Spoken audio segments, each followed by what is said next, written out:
గ్రామ పంచాయతీల విలీనాలు విభజనకి ఇప్పుడు బ్రేక్ పడిపోయింది.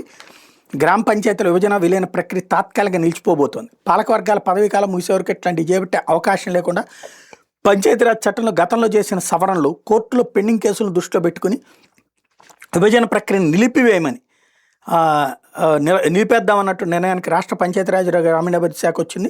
1-2 రోజుల్లో దీని మీద అధికారిక ఉత్తర్వులు వెలువడే అవకాశాలు ఉన్నాయి.